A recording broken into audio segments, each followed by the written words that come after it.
창세기 30장 14절부터 24절 말씀 같이 한번 읽어보겠습니다. 창세기 30장 14절부터 24절의 말씀입니다. 밀 거둘 때 르우벤이 나가서 들에서 합 한 채를 얻어 그의 어머니 레아에게 드렸더니 라헬이 레아에게 이르되 언니의 아들의 합 한 채를 청구하노라. 레아가 그에게 이르되 내가 내 남편을 빼앗은 것이 작은 일이냐? 그런데 내가 내 아들의 합 한 채도 빼앗고자 하느냐? 라헬이 이르되 그러면 언니의 아들의 합 한 채 대신에 오늘 밤에 내 남편이 언니와 동침하리라 하니라. 저물 때에 야곱이 들에서 돌아오매 레아가 나와서 그를 영접하며 이르되 내게로 들어오라. 내가 내 아들의 합 한 채로 당신을 샀노라. 그 밤에 야곱이 그와 동침하였더라. 하나님이 레아의 소원을 들으셨으므로 그가 임신하여 5째 아들을 야곱에게 낳은지라. 레아가 이르되 내가 내 시녀를 내 남편에게 주었으므로 하나님이 내게 그 값을 주셨다 하고 그의 이름을 이사가리라 하였으며 레아가 다시 임신하여 6째 아들을 야곱에게 낳은지라. 레아가 이르되 하나님이 내게 후한 선물을 주시도다. 내가 남편에게 6 아들을 낳았으니 이제는 그가 나와 함께 살리라 하고 그의 이름을 스불론이라 하였으며 그 후에 그가 딸을 낳고 그의 이름을 디나라 하였더라. 하나님이 라헬을 생각하신지라. 하나님이 그의 소원을 들으시고 그의 태를 여셨으므로 그가 임신하여 아들을 낳고 이르되 하나님이 내 부끄러움을 씻으셨다 하고 그 이름을 요셉이라 하니 여호와는 다시 다른 아들을 내게 더하시기를 원하노라 하였더라. 아멘. 창세기 주의 설교 77번째 시간입니다. 77회차이고요. 오늘은 창세기 30장 14절부터 24절의 말씀을 가지고 합한채라는 제목으로 함께 나누기를 원합니다. 오늘 본문을 제가 조금 전에 읽었던 본문을 이렇게 쫙 보시면 무슨 19금 그런 장면이 나오잖아요. 19금 사랑 이야기인가 이렇게 생각이 들 수가 있습니다. 왜냐하면 야곱의 두 아내가 잠자리를 놓고 실랑이를 벌이죠. 특별히 한 16절 한번 보세요. 레아가 자기 남편이 들에서 일하고 들어오는 모습을 보고 뭐라고 하냐면 이렇게 이야기하죠. 내게로 들어오라 이렇게 이야기합니다. 아마 그때는 그 레아의 장막과 라헬의 장막이 있었을 때 자기 장막으로 들어오라는 거죠. 오늘 자기랑 나랑 부부관계 하자 이 얘기를 합니다. 이렇게 노골적으로 마치 19금의 어떤 드라마 이야기 같은 이런 이야기가 나오죠. 이 에피소드의 발단은 이렇게 시작합니다. 야곱의 첫째 아들인 또 레아의 소송인 야곱의 첫째 아들인 르우벤이 들에서 합 한 채를 발견하죠. 그래서 그 합 한 채를 발견해서 자기 어머니인 레아에게 전달하는 것으로부터 해서 이 이야기가 시작합니다. 합 한 채는 한자어로 연합하여 즐거움을 갖게 하는 채소라는 뜻이죠. 부부관계에서 즐거움을 갖는 것 그렇게 만들어주는 채소다 해서 합한채라고 하고요. 다른 말로는 사랑의 사과라고 합니다. 사랑의 사과. 인삼 모양으로 생겼다고 하고요. 인삼이 사람 모양으로 생겼잖아요. 이렇게 두 사람이 연합하는 그림의 모습이잖아요. 그런 모양으로 생겼다고 하고요. 열매랑 뿌리 모두 다 이 최흡 효과를 가지고 있다고 해요. 합한채를 향을 맡거나 그걸 먹거나 하면은 황홀경에 빠진다는 거죠. 그래서 옛날부터 이 합한채는 사랑의 묘약으로 불렸다고 합니다. 그런데 이 합한채를 야곱의 첫째 아들 레아의 첫째 아들이 들에서 발견하고 이 합한채를 가지고 자기 어머니인 레아에게 주죠. 드립니다. 왜 르우벤은 자기 어머니 레아에게 이 합한채를 드렸을까요? 자기 어머니 레아가 자기 작은 어머니 같은 사실상 자기한테 이모가 되죠. 예, 이모가 되는 라헬에게만 자기 아버지가 계속 가서 잠자리를 하고 자기 어머니는 사랑받지 못하니까 이걸 가지고 어머니가 사랑받으세요 하고 합한채를 자기 어머니 레아에게 드립니다. 여기서 무엇을 우리가 알 수 있냐면 인간의 사랑과 인간의 지혜가 담겨있는 게 뭐라고요? 합한채라는 거죠. 그런데 라헬이 이 소식을 듣습니다. 아마도 떠들썩했을 것 같고요. 르우벤이 합한채를 갖고 오는 그때의 그런 장면들이 떠들썩했을 것 같고 라헬도 이 소식을 듣게 되죠. 그래서 라헬이 언니에게 이렇게 이야기합니다. 언니 그 합한채 나한테 줘. 오늘 우리가 읽고 있는 개역개정에는 뭐라고 되어 있냐면 청구했다라고 얘기되어 있는데요. 히브리어 원어 성경을 보면 제발 좀 그거 좀 나 좀 줘 라고 간절히 간곡히 부탁하는 그런 표현으로 되어져 있습니다. 그 기업만이 있어야, 그 합한체가 있어야 내가 살 것 같아 라고 이야기하면서 지금 라헬이 레아에게 그 합한체를 달라고 하는 거죠. 그때 레아의 반응이 어떻나요? 오늘 본문에 뭐라고 되어 있죠? 레아는 자기 여동생 라헬 보고 뭐라고 이야기합니까? 네가 내 남편까지 빼앗아 갔는데 이제는 내 아들이 가지고 온 합한채까지 빼앗아 가려고 하니? 이렇게 이야기하죠. 이 합한채는 자기 아들의 지혜와 사랑이 담겨 있는 것, 인간의 사랑과 지혜가 담겨 있는 거라고 말씀드렸어요. 이것까지 네가 뺏어 가려고 하니 나 그 꼴은 도대체 못 보겠다라고 언니인 레아가 동생인 라헬에게 이야기합니다. 이 모습은 마치 이러는 거죠. 성을 쌓아가는 모습인 거예요. 레아가 자기만의 안전한 성, 자기만의 안전한 울타리를 쌓아가는 모습입니다. 이때 두 여인끼리의 이 이야기의 절정이 이루어지는데요. 보십시오. 언니인 레아와 동생인 라헬은 합한채를 사이에 두고 뭘 하게 되죠? 거래라는 걸 합니다. 영어로 딜을 하게 되죠. 거래를 합니다. 라헬이 레아에게 합한채 줘 이러니까 레아가 뭐랬죠? 내 남편까지 빼앗아갔는데 이제 합한채까지 빼앗아가니 도대체가 안 돼.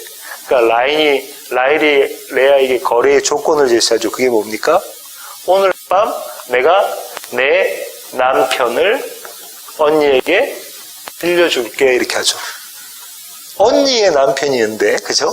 네, 자기의 남편이면 동시에 언니의 남편인데, 오늘 밤 내가 내 남편을 언니에게 빌려줄게라고 남편을 거래의 조건으로 제시하죠. 그때 언니인 레아는 어떻게 합니까? 그래? 그럼 내가 너한테 합한채 줄게 이렇게 합니다. 남편과의 하룻밤과 합한채를 바꾸죠. 레아는 이렇게 합한채하고 뭘 얻으려고 한 거죠? 남편의 사랑을 얻으려고 하고요. 라헬은 합한채를 가지고 뭘 얻으려고 하죠? 아들을 얻으려고 합니다. 언니는 가지고 있는데 자기는 없는 그 아들을 얻으려고 하죠. 이 거래의 동기가 뭔가요? 이 거래의 동기가 뭔가요? 두 여인의 욕심이죠. 다른 말로는 욕망입니다. 이게 거래의 동기가 되죠. 그렇죠? 둘 다 어떤 욕심이 있는 거죠. 레아는 남편의 사랑을 받고 하고 라헬은 아들을 얻고자 하는 그 두 욕심이 나서 거래를 성사시킵니다. 거래의 수단이 뭐라고 했습니까? 거래의 수단이 합한채입니다. 이게 수단이 되죠. 요걸 가지고 이제 거래가 이루어지는 거죠. 그렇습니다. 그렇게 거래가 성사되고 난 다음에 이제 이 이야기의 결말이 맺혀지는데요. 그 결론은 뭐냐면, 거래의 결과로는 얻어지는 건 뭐냐면, 자녀라는 거죠. 아들들. 자녀를 얻게 됩니다. 레아도 자녀를 얻게 되고, 라헬도 자녀를 얻게 되죠. 먼저 레아의 아들들을 한번 볼까요? 17절부터 18절 한번 보시겠습니다. 하나님이 레아의 소원을 들으셨으므로 그가 임신하여 다섯째 아들을 야곱에게 낳은지라 레아가 이르되 내가 내 시녀를 나의 남편에게 주었으므로 하나님이 내게 그 값을 주셨다 하고 그의 이름을 이사가리라 하였으며, 다섯 번째 아들의 이름은 이사갈입니다. 이 이사갈은 어떤 뜻이냐면 보상 이런 거죠. 보상 이런 뜻을 가지고 있습니다. 그 다음에 19절부터 20절 보실까요? 레아가 다시 임신하여 여섯째 아들을 야곱에게 낳은지라 레아가 이르되 하나님이 내게 후한 선물을 주시도다. 내가 남편에게 여섯 아들을 낳았으니 이제는 그가 나와 함께 살리라. 이 스불론의 뜻의 이름의 뜻은 선물이라는 뜻입니다. 그러면 레아가 쟁취하고자 했던 건 뭐라고요? 남편의 사랑. 남편의 아내이면서도 사랑을 받지 못하는 아내가 남편의 사랑을 쟁취하려고 하고 있는 모습이죠. 그리고 21절에 디나라는 딸을 얻게 됩니다. 라헬도 아들을 얻게 되는데요. 22절부터 24절 한번 보실까요? 하나님이 라헬을 생각하신지라 하나님이 그의 소원을 들으시고 그의 태를 여셨으므로 그가 임신하여 아들을 낳고 이르되 하나님이 내 부끄러움을 씻으셨다 하고 그 이름을 요셉이라 하니 여호와는 다시 다른 아들을 내게 더하시기를 원하노라 하였더라. 이 라헬이 낳은 아들의 이름이 뭐라고요? 요셉입니다. 이 요셉은 두 가지 뜻을 가지고 있는데요. 왜냐하면 이제 요세프라는 이 단어와 비슷한 단어들을 어원으로 찾아야 되는데 아사프라는 단어는 이런 거죠. 첫 번째 오늘 구절의 첫 번째 이야기한 것처럼 씻어버리다 이런 거죠. 뭘 씻어버렸다고 그러죠? 부끄러움, 나의 수치를 씻어버렸다. 없애버리다. 이런 뜻을 갖고 있고요. 또 하나는 하나 더라는 뜻도 가지고 있습니다. One more. 한 명이 더 아들을 주세요. 라는 뜻도 가지고, 이게 요셉이 이런 두 가지 뜻을 가지고 있습니다. 이렇게 아들들을 얻게 되죠. 오늘 제가 좀 주목하는 거는 이 전체 에피소드 중에서 주목하는 단어가 있는데 그게 뭐냐면 합한채입니다. 여기 제가 써놓은 이 합한채. 이 합한채는 한마디로 말하면 이 두 여인의 욕심이었다고 말씀을 드렸잖아요. 이거 갖고 두 여인의 욕심을 채워줄 수 있는 거죠. 다시 말하면 이거는 욕망의 결정체라는 거죠. 합한채는 다른 말로는 인간의 욕망, 두 여인의 욕망, 욕심을 담고 있는 것이다. 이것만 가지면 내가 행복해진다라고 생각하게 되는 거죠. 이것만 있으면 내 꿈이 이루어진다라고 생각되어지는 것이 합한채입니다. 그렇다면 한 가지 여러분에게 질문을 드리려고 하는데요. 첫사람들에게 있어서 합한채는 어떤 거였을까요? 인류의 첫 시조인 아담과 하와에게 합한채, 이것만 있으면 내 꿈이 이루어진다, 내가 하나님처럼 된다라고 했던 게 뭡니까? 선악나무의 열매입니다. 한번 보겠습니다. 창세기 3장 1절부터 6절. 제가 한번 읽어보겠습니다. 그런데 뱀은 여호와 하나님이 지으신 들짐승 중에 가장 강교하니라. 뱀이 여자에게 물어 이르되 하나님이 참으로 너희에게 동산 모든 나무의 열매를 먹지 말라 하시더냐? 여자가 뱀에게 말하되 동산 나무의 열매를 우리가 먹을 수 있으나 동산 중앙에 있는 나무의 열매는 하나님의 말씀에 너희는 먹지도 말고 만지지도 말라.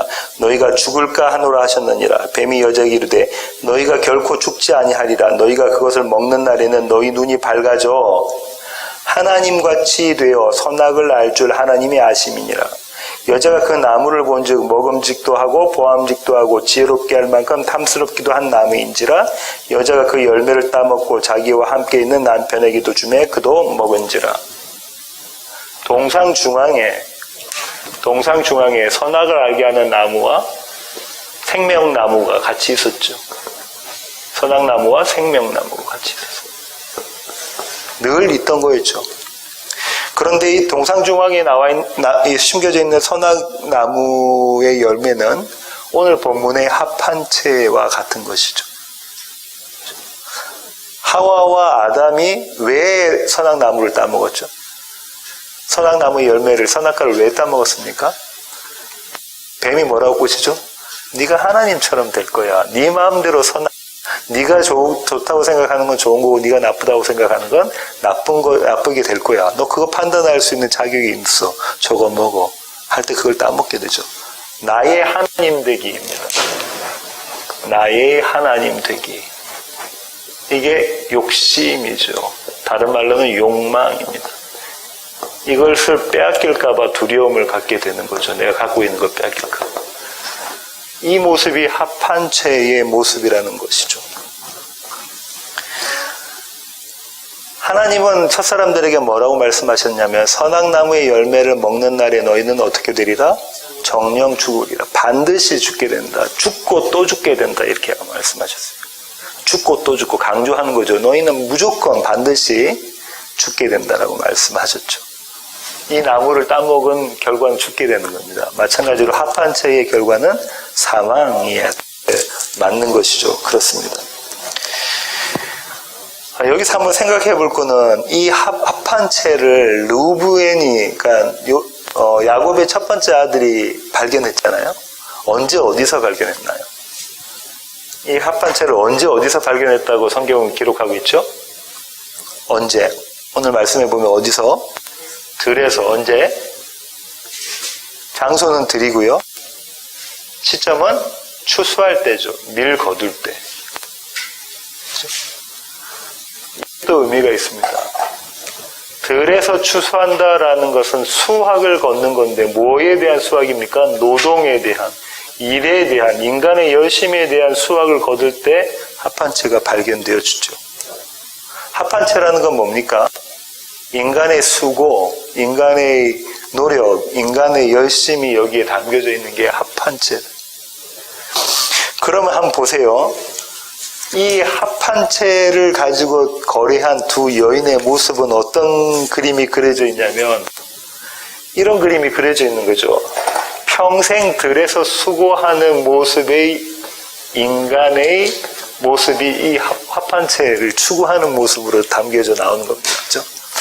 늘 합한체를 발견해서 합한체를 내 거로 만들려고 하는 것이 인간의 인생이다. 저와 여러분의 인생이다. 그렇습니다. 그러면 우리에게 있어서 합한체는 뭐 어떤 게 우리에게 합한체일까요? 여러분에게 있어서 합한체는 어떤 겁니까? 저에게 있어서 합한체는 어떤 거냐면 첫 번째로는 제 목회가 합한체이지 않을까 싶어요. 힘듭니다. 부흥되지 않는 교회를 보고도 힘들고요. 여러 가지 역동적인 모습이 별로 없는 우리 교회 모습을 보고도 힘듭니다. 저부터가 바빠요. 그러니까 성도님들하고 같이 이렇게 교제하고 할 시간도 부족하고 그렇습니다. 그러다 보니까 또 자꾸 이제 다운도 되고, 침체도 되고 그렇죠. 이런 모습들을 이렇게 바라보면서 저는 이렇게 힘들어 합니다. 저에게는 합한체 중에 한 개가 목회입니다. 왜 그러냐면, 제가 원하는 목회가 있고, 다른 사람들이 다 알아주는 그런 목회의 모습을 제가 기대하고 있어서 그런 거죠. 몇 분의 성도님이 계시든 간에 그 안에서 만족하고 그 안이 나의 사명이라고 생각하면 되는데 그 제가 원하는 것과 하나님이 원하는 것이 서로 일치하지 않을 때 저는 저의 하나님 되기를 원하고 있으니까 이 목회가 저한테는 합한체가 되겠죠. 또 한 가지는 저에게 있어서 합한체는 자녀에 대한 교육입니다. 저는 힘닿는 데까지 아이들 뒷바라지를 하고 있습니다. 지금도 열심히 하고 있는데요. 아주 유명한 대학, 소위 미국에서 이야기하는 인류 대학을 보내서 제가 우리 딸들을 어느 대학에 보냈다라는 거 자랑하려고 하는 건 아니고요. 고등학교, 대학교 때, 중학교까지 열심히 했는데, 고등학교, 대학교 때 흥청망청 시간을 낭비한 삶을 제가 살았습니다. 결혼하기 전까지는 그렇게 흥청망청하는 시간들을 보내고, 결혼하고 난 다음에 이제 정신 차려서 열심히 살죠. 지금 제 모습은 조금 과장을 한다면 초를 아껴가며, 분을 아껴가며, 분초를 아껴가며 사는 모습입니다. 저 그렇게 살고 있습니다.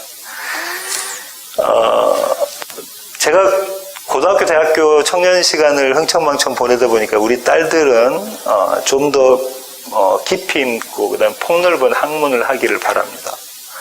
그래서 좀 더 이렇게 사고의 틀이 좀 이렇게 바람직하게 모습으로 또 깊이 있는 모습으로 그렇게 세워지기를 원하죠. 그래서 아이들에게 이거 해라 저거 해라 이렇게 이야기도 하고 강요도 하고 또 지키지 못할 때 야단도 치고 그럽니다.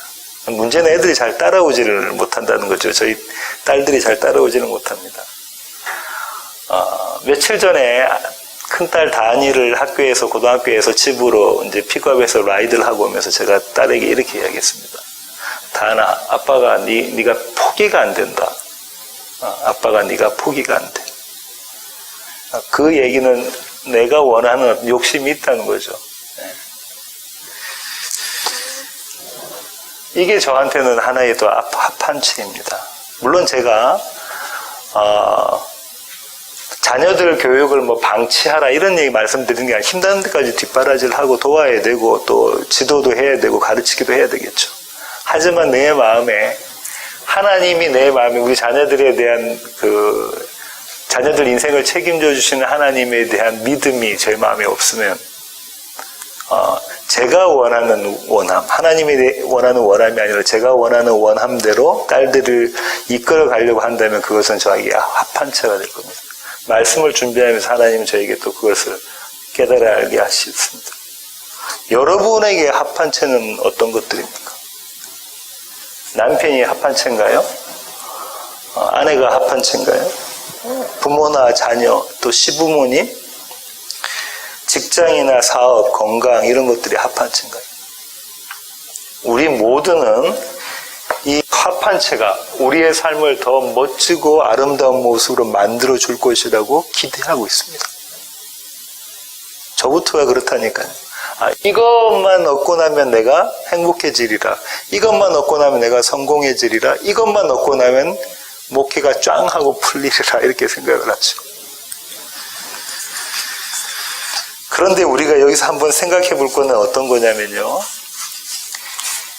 이 두 여인, 레아와 라헬에게 아들들을 하나님께서 이 장면에서, 이 에피소드에서 주셨잖아요. 근데 이 아들들은 합한 채로 얻은 건가요? 예. 우리가 그렇게 원했던, 이 두 여인이 그렇게 원하고, 그래서 딜까지 했던, 거래까지 했던 그 합한 채로 원한 겁니까? 얻어진 건 아들인가요? 아닙니다. 합한 채는 벌써 얻었는데, 요셉은 언제 태어나냐면, 스불론이 태어난 다음에 태어나잖아요. 한참 뒤에 태어나잖아요. 그렇습니다. 그러면 이 두 여인에게 아들을 주신 분은 누구시라는 거예요? 하나님이시죠. 오늘 본문을 다시 보셔가지고요. 17절 보십시오. 하나님이 레아의 소원을 들으셨으므로 그가 임신하여 다섯째 아들을 야곱에게 낳은지라. 그죠? 그렇습니다. 그 다음에 22절 보세요. 하나님이 라헬을 생각하신지라 하나님이 그의 소원을 들으시고 그의 태를 여셨으므로. 이 레아와 라헬에게 하나님께서 아들들을 주신 거죠. 이건 합한 채가 원인이 된 게 아니라 여호와 하나님이 원인이 된 겁니다. 그렇지 않습니까? 예, 그런데 우리는 합한 채에만 있으면 아들을 얻을 것이라고 생각한다는 거죠. 참 희한한 게요. 한번 보세요. 레아에게는 6명의 아들이 있었고요. 그 다음에 그의 종에게서 2명의 아들을 얻고요. 라헬도 2명의 아들이 있고요. 그의 종에게서 2명의 아들을 얻게 되죠. 이렇게 해서 총 12명의 아들들이 레아와 라헬의 남편인 야곱의 아들들이 됩니다. 이들은 다른 말로 이스라엘이라고 하잖아요. 한번 보세요. 레아와 라헬의 아버지가 누구예요? 라반. 이 라반은 누구의 외삼촌인가요? 야곱의 외삼촌이기도 하죠. 외삼촌이면서 장인어른이 된 거예요. 라반은 어떤 자였습니까? 사기꾼 야곱을 속인 자. 사기꾼 중에 사기꾼이 누구라고요? 라반. 이 라반의 평생의 모습을 보고 자란 사람들이 누굽니까? 그의 딸들 레아와 라헬입니다. 이 유명한 사기꾼의 딸들은 야곱의 아내들이 되죠. 이 집안은 무슨 집안이라고요? 사기꾼 집안. 속이는 데에 타의 추종을 부도하는 그런 집안이었겠죠.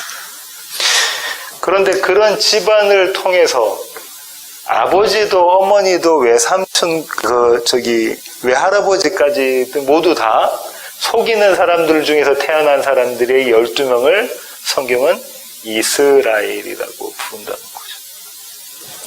성경은 그들을 이스라엘이라고 부릅니다. 그럼 이 이스라엘의 출생의 비밀은, 야곱의 12아들의 출생의 비밀은 이런 겁니다. 레아와 라헬의 경쟁, 시기, 질투, 음모 이런 걸 통해서 얻게 된 게 누구라고요? 이스라엘인 거예요. 이스라엘의 탄생, 출생의 비밀이 그런 겁니다. 여인들의 욕심의 산출물, 욕심의 결과물이 이스라엘, 야곱의 12아들들이었어요. 어떻게 알 수 있죠? 오늘 장면에서 라헬이 그에게 있어서는 첫 번째 아들인 요셉을 낳고 난 다음에 그의 이름을 뭐라고 지었어요? 요셉이라고 지었는데 그 의미가 뭐라고요? 두 번째 의미가 한 명 더. 이제 한 명 얻었으면 됐잖아요. 근데 뭐 한다고죠? 한 명 더. 이걸로 안 채워져. 한 명 더. 마침내 라헬은 그 두 번째 아들 베냐민을 낳다가 죽습니다. 그 한 명 더 때문에 죽게 되죠. 이스라엘이 한마디로 말하면 이 두 여인의 욕심의 결정체라고. 욕심 덩어리가 이스라엘입니다. 그죠? 그러면 한번 이렇게 생각해 볼 수 있겠네요. 이 야곱은, 이 이스라엘의 아버지인 야곱은 곧 이스라엘이고, 야곱과 이스라엘은 같은 모습이잖아요.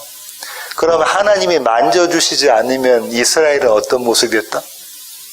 야곱과 같은 사기꾼의 모습인 거죠. 죄밖에 생산해낼 수밖에 없는 자들이 모두 다 이스라엘이었다라는 거죠. 그게 교회입니다. 저와 여러분입니다. 그런데 이제요, 문제는 뭐냐면요, 우리는 어떻게 생각하냐면 마치 유대인들처럼 이스라엘처럼 우리는 우리 자신이 괜찮은 자라고 생각하지 않습니까? 교회도 다니고 이제 복음도 안다고 하니까 우리는 우리를 좀 그럴싸한 사람이라고 생각합니다. 모든 교인들이, 성도들이 다 그렇죠. 우리 자신을 어떻게 평가하냐면 과대평가를 합니다. 그리고 우리 자위를 하죠. 뭐라고 자위를 하냐면 난 괜찮은 자야. 그러니까 하나님이 나를 선택해서 이 자리에 앉혀주셨지. 하나님께 예배드리게 하시고 하나님께 찬양하게 하시고 여러분 같으면 앞에 나와서 찬양 인도까지 하게 만드셨지. 난 괜찮은 사람이야. 이렇게 우리가 우리 자신을 자위하잖아요. 어디 한 군데 괜찮은 구석이 있으니까 하나님 우리를 이렇게 사용하시는 거 아닐까라고 생각하지만 다시 되돌아가서 오늘 본문을 보시면 이스라엘은 두 여인의 욕심 덩어리로 산출된 거라니까. 출생의 비밀이 거기 있습니다. 우리에게는 아무런 선한 곳이라고는 한 톨만큼도 없다는 이야기인 거죠. 하지만 우리는 늘 우리 자신을 이렇게 과대평가해서 우리의 삶을 살아갑니다.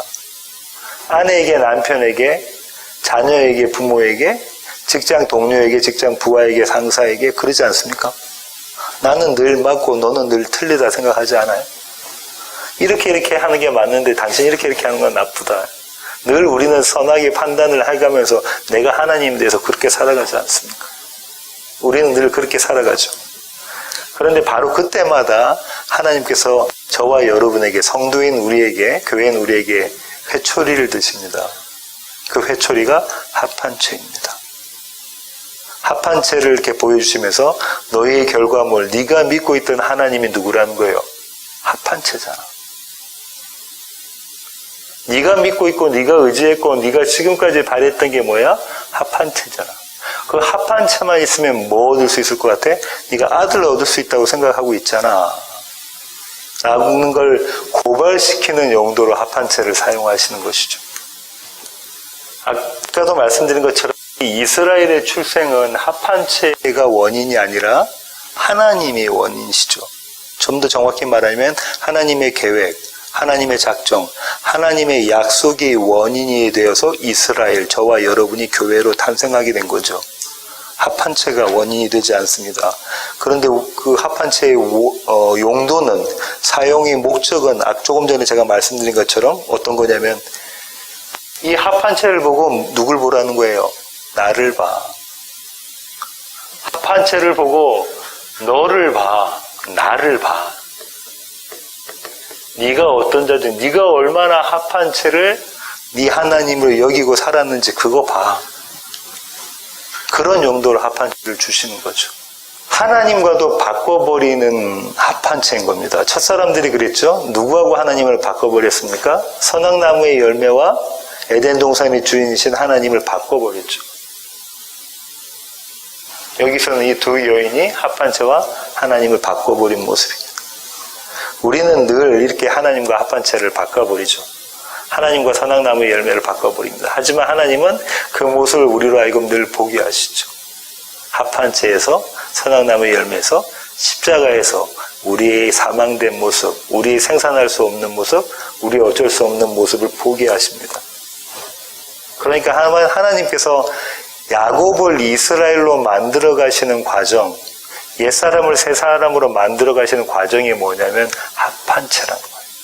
저와 여러분이 붙잡고 놓지 못하고 있는 그것, 그 모습을 발견해서 이가 아니군요를 깨닫게 만드시는 것이 하나님의 방식이라는 겁니다. 내일도 모레도 우리는 합한채를 붙잡고 살아갈 겁니다. 하지만 반드시 저와 여러분이 하나님의 백성이라면 하나님이 가만히 놔두시지 않고요. 합한채를 꼭 붙잡고 그것을 흔들면서 그걸 가지고 거래하려고 하는 저 여인들의 모습이 나의 모습이구나를 깨닫게 하실 거고요. 그렇게 합판체를 버리고 여호와 하나님 예수 그리스도에게 손 내밀게 만들어 가실 겁니다. 이것이 하나님의 놀라운 은혜입니다. 기도하시겠습니다. 주님, 그렇습니다. 하나님, 우리는 레아와 라헬처럼 합판체만 있으면 우리가 하나님이 되어서 우리의 뜻대로, 우리의 계획대로, 우리의 생각대로 모든 것을 이룰 수 있다고 생각합니다. 마침내 하나님까지도 우리의 편의대로 우리가 조종하기를 원합니다. 하지만 하나님, 이것이 얼마나 죄인된 것임을 우리로 하여금 합판체를 통해서 깨달아 알게 하시고 합판체가 아닌 참 하나님께 손 내밀게 하시니 주님 감사합니다.